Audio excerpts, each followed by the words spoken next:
L'économie est à la base de tout projet, est à la base de toute évolution, est à la base de tout développement, de toute stratégie et vision, de toute aspiration.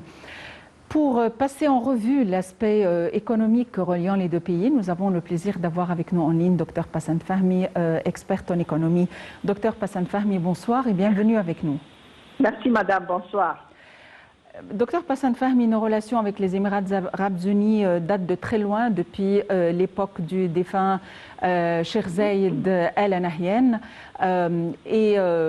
qui a justement tenu des projets ici en Égypte. Et finalement, l'aspect économique, comment peut-on le décrire?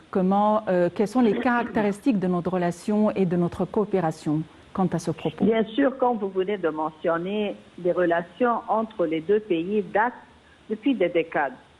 Il y a des intérêts communs, il y a des relations sur tous les niveaux, que ce soit niveau politique, économique, social, comme vous voulez. Mais maintenant aussi, cette période-là, c'est une période très importante.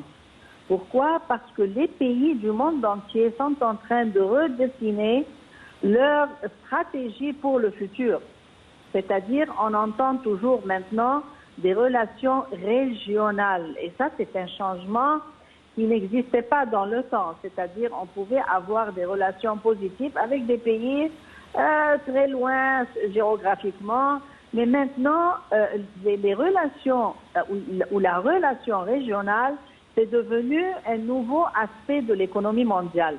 C'est-à-dire, nous allons voir des régions qui coopèrent ensemble.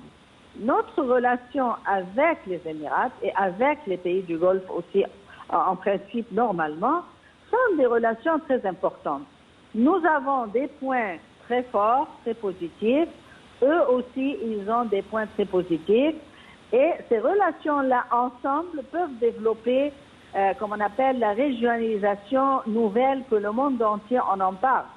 C'est-à-dire, le monde ne va pas regarder les pays dans le futur comme chaque pays tout seul.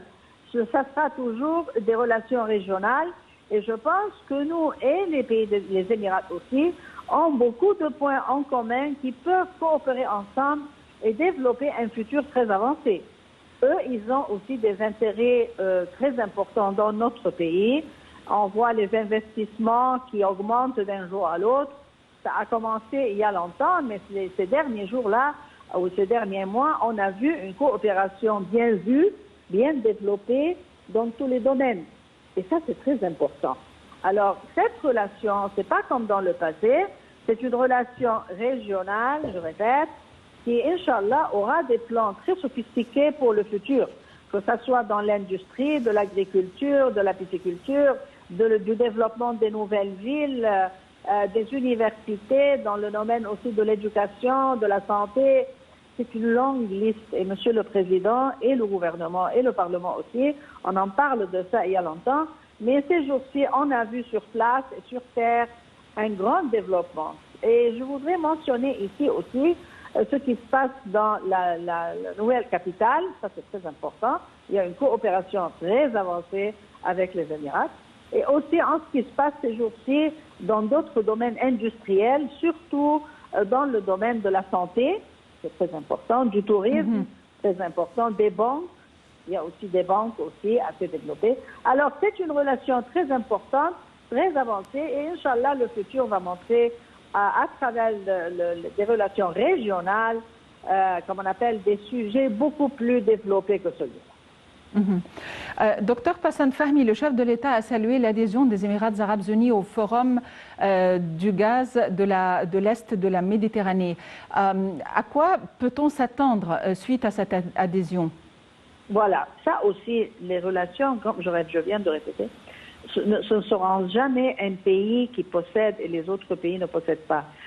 Cette région-là, c'est une région très importante. Elle est très riche.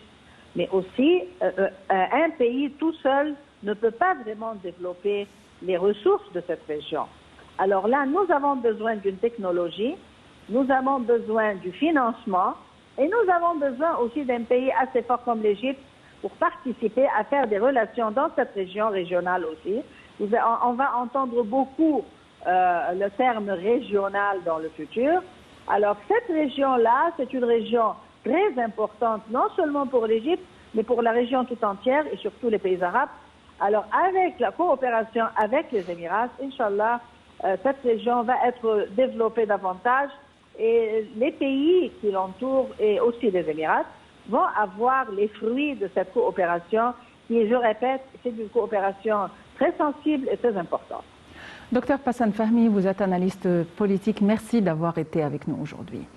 Parmi les modalités de coopération, il y a une coopération médicale, si on peut le dire, puisque la ministre de la Santé, Hala Zaïd, s'est rendue aux Émirats arabes unis pour examiner un plan visant à importer le vaccin à partir des Émirats arabes unis. Et donc, nous allons passer en revue cette modalité de coopération. À tout de suite.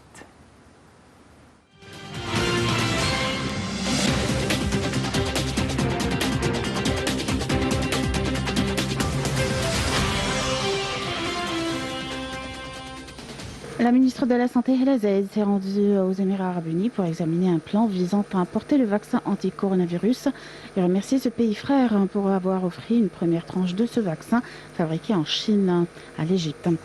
Dr Zaïd a examiné aussi avec les responsables émiratis la possibilité du transfert de la technologie de fabrication des vaccins anti-coronavirus à l'entreprise Holding pour la production des vaccins Vaxera. La ministre de la Santé doit en outre échanger les expertises avec le côté émirati en ce qui concerne les résultats des recherches cliniques entreprises sur ces vaccins.